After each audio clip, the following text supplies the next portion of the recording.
So welcome everybody. Today I am joined by Jeremy Boerger, the creator of the pragmatic ITAM method and a consultant who helps large organizations implement great IT asset management.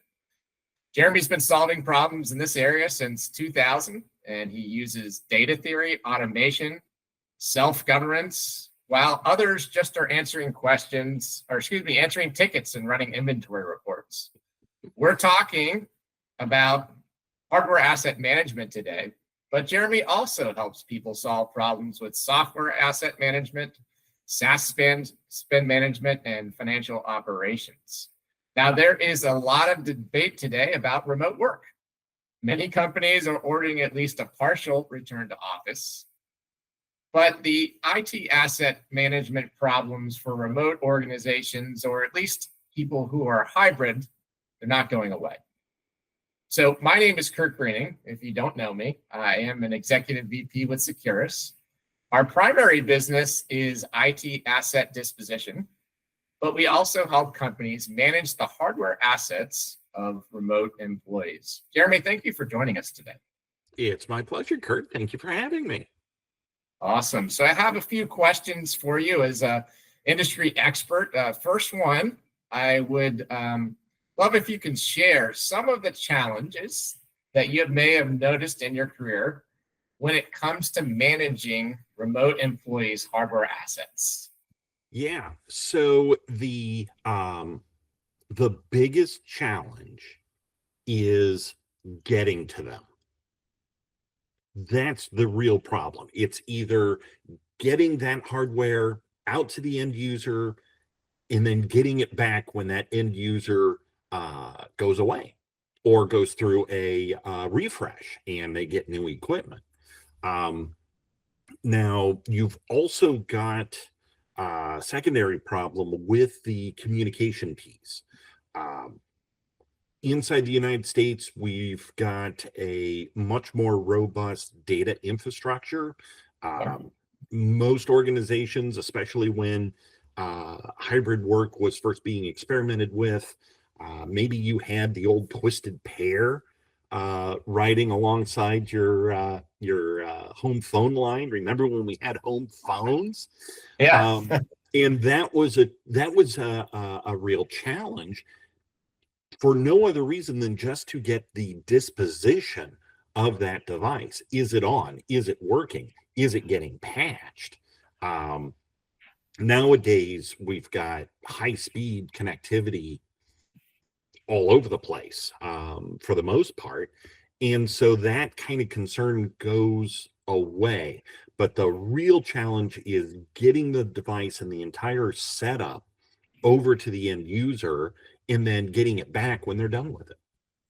Yeah, I worked for a remote-only company, so that was interesting. I actually did all of my interviews on a video call via Zoom. It was a little nerve-wracking to accept a job that way, but IT onboarding was also completely remote. And you mentioned some of the challenges. I think getting the equipment is a challenge. If I would make a challenge, getting the equipment back, especially with a less than happy employee, can be an even bigger challenge. If you don't make that super easy as an IT asset manager or a help desk organization, I don't think you're going to get that equipment back in a timely manner. Right. You're right. And so when you're dealing with that, you've really, as a asset manager, you've got to make a calculation, a risk calculation in your head. What's the real value of that device? Sometimes it's the value of the device itself. Don't get me wrong. Worked for an organization that does animation, computer animation for entertainment, cartoons and all of that stuff.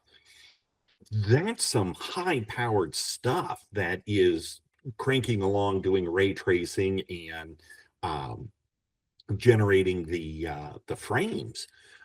So there is still value in that. But for most organizations, where the real value is in the intellectual property, in the data that's stored on that device.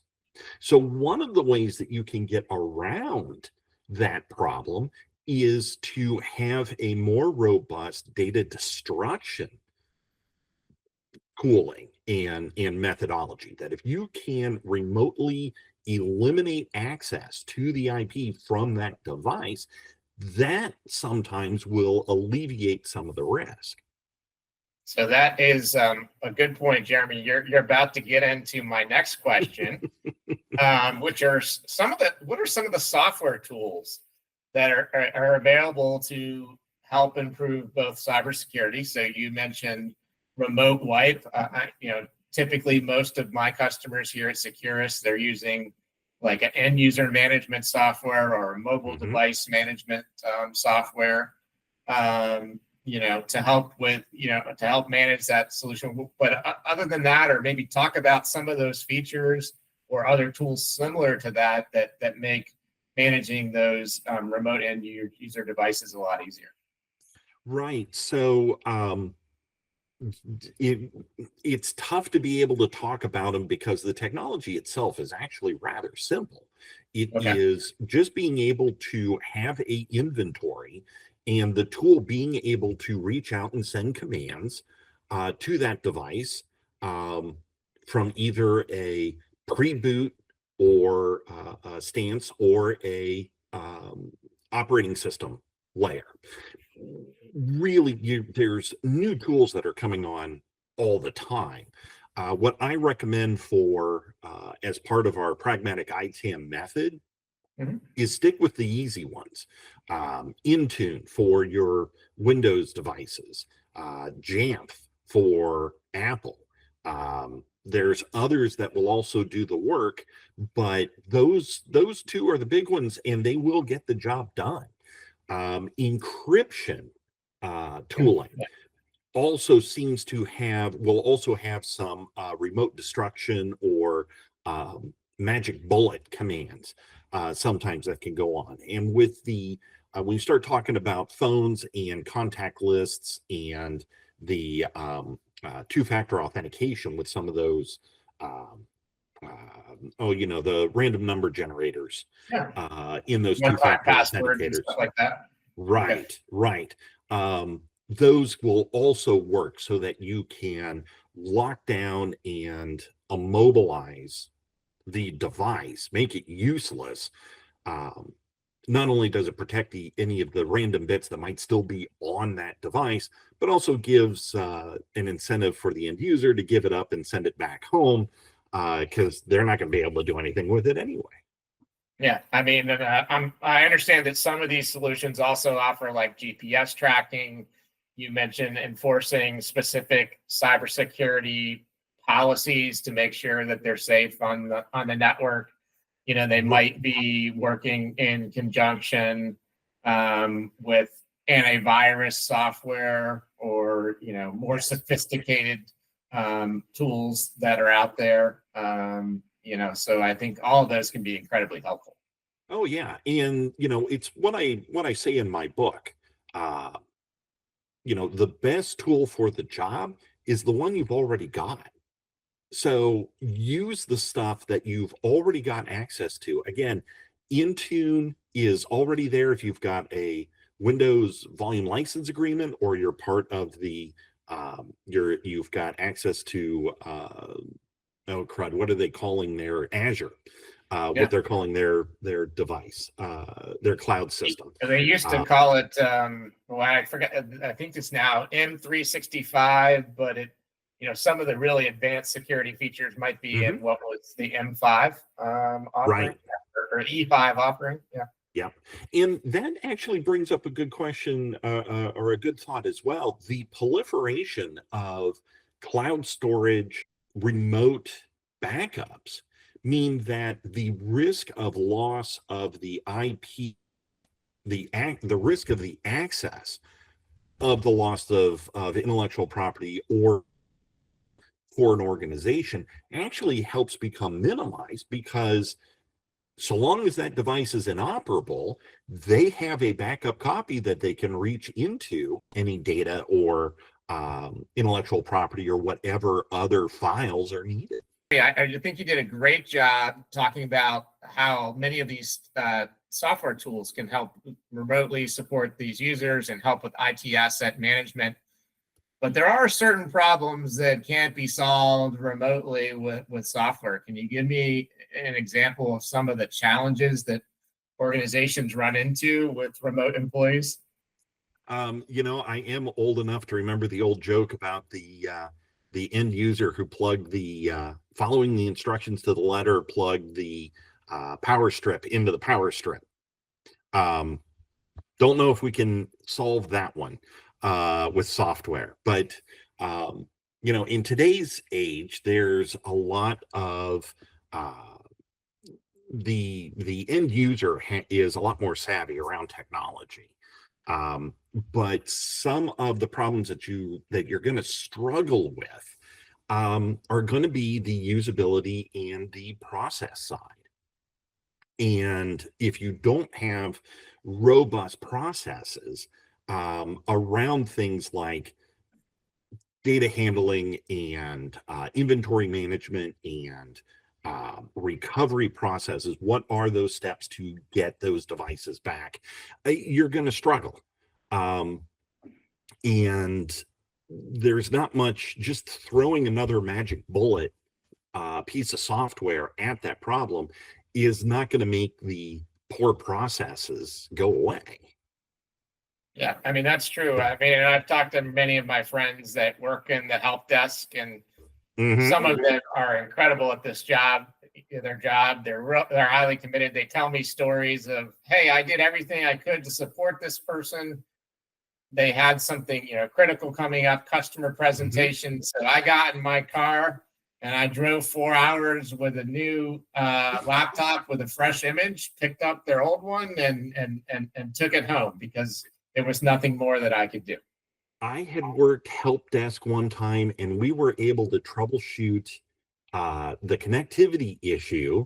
Actually came down to the feed line into the subdivision, buried cable line.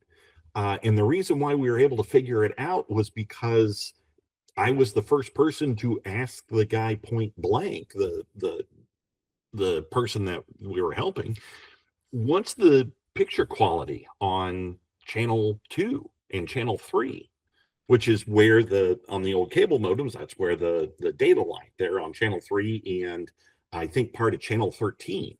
Oh, wow. He's like, oh, it's terrible. It's like, how well do you know your neighbors? Can you talk to them? And just that persistence, that systemic thinking of going, okay, we've tested every possible issue with the hardware.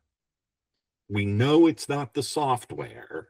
Then what happens next? That systemic thinking about, okay, what's the next device or issue in line that could be causing the problem, and then start to troubleshoot it. If I remember right, the cable company came in and replaced all of the wire in that subdivision. It was 20, 30 houses between the house and the street. Interesting. Some good war stories there, Jeremy. Oh yeah, that's the nice thing about help desk. Everybody's got a war story. Yeah. So speaking of some of these challenges, why do you think some companies or maybe even government organizations might outsource laptop logistics, data sanitization, re-imaging, imaging, repair, and then eventually, when they're done with the device, recycling to somebody like Securus? Yeah, so there's a couple of reasons why it starts to make sense. The first is scale. As an organization grows, the demands for the disposal, the recovery, the disposal, and the recertification, if you're going to reuse it, all of that starts to become cumbersome and pulls attention and material and resources away from the business's core focus, right? If you are a manufacturer, if you make airplanes, the last thing you want is people spending their time hitting laptops with hammers to destroy the platters, right? So outsource that. The second part is if you are dealing with very heavily abused data, thinking healthcare, thinking finance, in government, there are specific regulations that you've got to follow, and your organization might not be able to keep up with all of those regulations.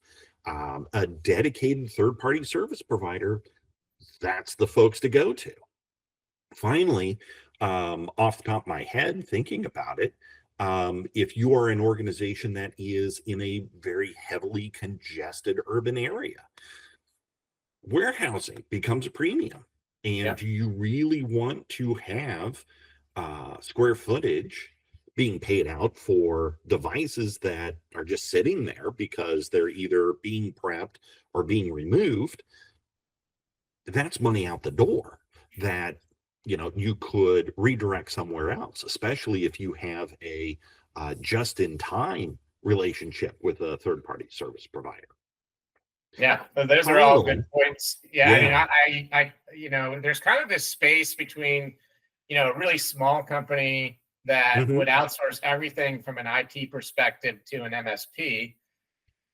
And then, I've got a customer that's a big hotel chain, and they have regionally dispersed help desk people within a 2-hour drive of almost in every major property. So they don't have Yeah. a problem, but there's kind of that in between space where somebody's like, hey, we've got good help desk people, Hmm. but either they're not physically close to all those people. You mentioned, the warehouse issue, working for companies. I know of a big company that in the software space, GitLab, they don't have a corporate headquarters, so Hmm. they wouldn't store the laptops anywhere. Yeah. So there's kind of that interesting space where you're big enough to have I own IT help desk to understand your Hmm. applications, to understand your software, but maybe you don't have somebody in every region. Or what I've been told is that providing hardware support, shipping stuff out in boxes for somebody who's got a bunch of, network and help desk certifications, they may consider that to be soul sucking work. Yeah. Yeah. Could be too. Could be too. The other thing to consider is how you're actually using the technology. So many of the used to be onboarded software activities are now residing in the cloud or are accessed through a web browser. It doesn't matter what kind of platform you're using. All you really need is a consistent connection to that SaaS provider. Apple, Mac, however it's configured, doesn't matter. So long as the connection is secured, maybe a VPN, some sort of certificate, you're off to the races. So go out, pick up something at Walmart and bring it back to your home. Awesome. Well, good advice. So let's say a Hmm. company comes to you and you're doing some IT asset management consulting to you, and they Hmm. mention this as a problem, and they say, hey, I'm going to outsource or possibly outsource some of this. What would you recommend that they look for, or what types of questions should they ask of potential providers that will help them figure out what solution might be right for them? So the first question that really needs to be asked is, what kind of a relationship do you want with this third party service provider? The services break off into two aspects. One is either that just in time inventory provision, or they are doing just dross, haul away the garbage, give you a certificate that they've destroyed it, and you wipe your hands of it. I've seen both. Um, if you are going to go the dross method, then there's some other sub questions that you've got to ask. The people that are doing the inspection, they're going to be your employees. Are you okay with having someone spend, an hour or two a day for a small organization every once in a while to an entire team of 3, 4 people going through, examining the usefulness of the device, deciding whether or not it can be reused and put back out into the computing environment, and then going through the activity of wiping it out, doing the DoD 5-time wipe. Sometimes that goes for a while on these big hard drives. Cybersecurity is also starting to poke at some of the persistent memory. So you've got to really have some specific tools to break apart the chassis, get to that memory, and make sure that it's disposed of. Is the organization comfortable with having that dedicated team? Now, the last part that I kind of worry about for organizations, if they're taking on this task on their own, is the certification of destruction. Insurance companies, especially the ones that are providing cybersecurity insurance, are very twitchy about their documentation, and they want that confirmation that that device has been destroyed.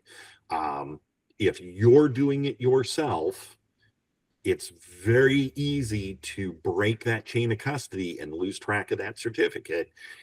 And then you're talking some serious money. Your insurance, there's a very real threat that your insurance policy could be voided. And that's the last thing you want to have happen if all of a sudden you need it, right? Yeah, Now, I call what you're speaking of defensible IT asset management or defensible IT asset disposition, right? Do you have a policy?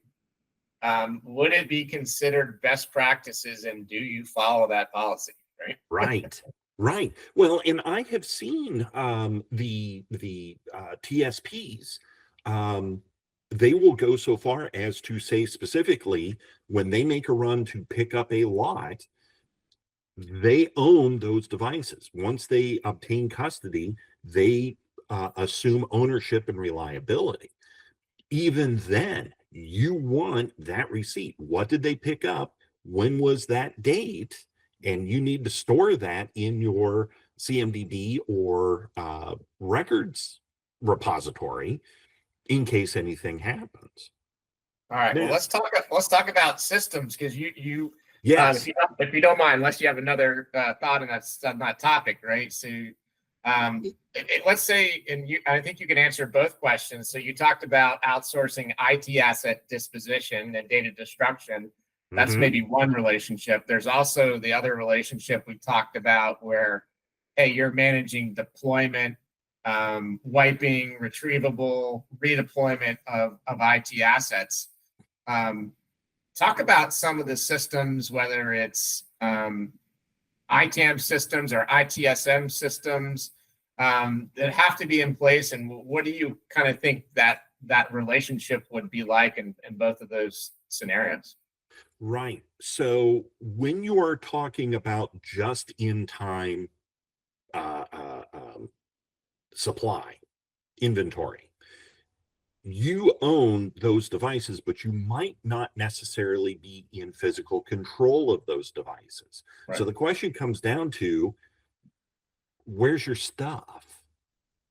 Now, if you're a small operation, maybe you can take somebody's word for it that, oh yeah, that box is sitting on our shelf and that's great.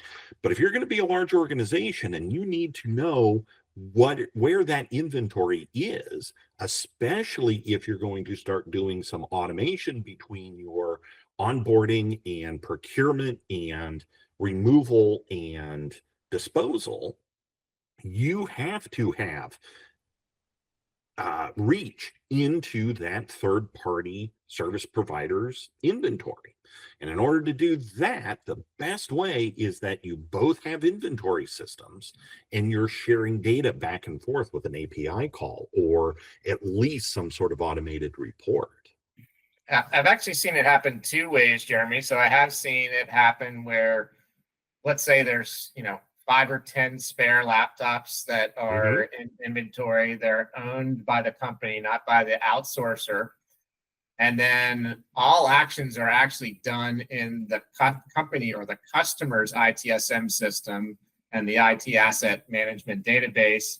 And then there's various workflows like, hey, monthly, that outsourcer has to scan and prove that what is in the IT asset management inventory is actually, still owned, still in, a locked cage or whatever the agreement is. So that's one scenario. And also, that the outsourcer may get a help desk ticket assigned to them. They perform an action that's updated in the ITSM system. If there's tracking numbers, all of those things. I think that's another way, right? Is if you are willing to sign agreements and you would allow that third party to have access to your systems. Oh yeah, no, the visual inspection is costly, but it is necessary for the just to be sure. And let's remember, these are devices that 9 times out of 10 are not plugged into the network. They're just sitting there ready to go for the next step, but they're dark, they're off the wire. So unless you have really good controls on the live side, you've got a good tie-in or good reports from bills of lading that say when stuff is getting received into inventory. You've got your discovery tools running full bore, so you know what's powered on and being used actively. And you've got your certificates of destruction being updated regularly. Then what should be in that room should be the stuff that you own, but you haven't seen it on the wire yet. But things happen, things change, stuff gets moved. I lose track of water bottles all the time. It happens. So I really I believe, if memory serves, the best practice is really once a quarter. If you're in a just-in-time inventory relationship, have a visual inspection. It's a great time to just go and build the personal relationships as well with your service provider. Go, everything looks fine. Treat them to lunch. Yeah, I mean, I've also seen a requirement for monthly scanning of the asset tags and a photograph in addition to the quarterly visual inspection. That's pretty brutal. I mean, but again, if you're in an organization and you are uncomfortable with risk, then yeah, you're going to make demands like that. I mean, talk about other demands. We talk about IT asset disposal. So, I have some customers that they provide an inventory. We show up on site. We scan everything that they give us. We cannot leave until there is 100% match of all the serial numbers, the asset tags, and the Securus disposal tags. And then there are photos taken of what is in the truck. The truck is locked. The truck is sealed. The truck is GPS tracked. It goes to our location. The items are scanned again. That scan is compared to the inventory, the 2 other inventories. And if one item is off, then they start an investigation to figure out, do they have a cybersecurity incident or not? So to me, that's what good inventory management looks like. And I mostly see that from banks. I'd like to see that in some other industries as well. It's certainly, again, with financial and healthcare, there is so many nefarious activities that are going on. You have to be careful. Honestly, between you and me, I would think that level of chain of custody is pretty extreme. I hope your customer is paying for that level of chain of custody. But for most organizations, the bill of lading is actually plenty to be able to tell you, here's the truck and here's the driver, here's the expected delivery. Did all of the serial numbers that they said that the delivery company picked up actually make it? And if that didn't happen, then that specific piece, that delivery driver, is going to be in the hot seat. So there's a range, and that's really where it kind of comes down to, where you and I can agree. It's that level of risk and the management of that risk through the collection of the details and the data about where those devices are, between you handing the physical custody over to a third party and them saying, providing a receipt that says, yes, we did the needful. This thing's now a small pile of molten metal. You'll never see it again. So this is all good advice. Clearly, Jeremy, you've been doing this a long time. You're an expert in many things, hardware asset management, many things, software asset management. So I appreciate you sharing some things both with me and folks that watch the Securus YouTube channel. I guess the question is, so if people are thinking about some of the problems that you solve, and they think that you might be able to help them, where can they reach you? Well, you can find us on our website, boergerconsulting.com. Weird German spelling, though. That's Boerger. Otherwise, you end up at McDonald's. But now, ITAM Coaches, does that also get to your company too, or? ITAM Coaches, yes. So, and this might be the right time to talk about that. We're looking at doing a little bit of expanding and doing a brand name. So the ITAM Coaches URL will point to us as well. All right, awesome. Well, hey, thank you again, Jeremy Boerger. Really appreciate your insight. I suggest that people pick up your book, The Pragmatic ITAM Method. Follow your blog, because there's a lot of good advice. I know I read that. It seems like maybe weekly or every other week you're putting out good content. So I think that's another way to keep up to speed with all things IT asset management. It is a moving target to keep up with the details and the best business practices. So, we're happy to help educate where we can and partner. That's really kind of, if there's a closing thought, having someone help you out can be very beneficial. So consider it. Gartner already released an article saying it's a good idea. Forrester followed in suit, as they do. You don't have to do this alone. All right. Sounds wonderful. Thank you so much. My pleasure, Kurt. Good luck to you.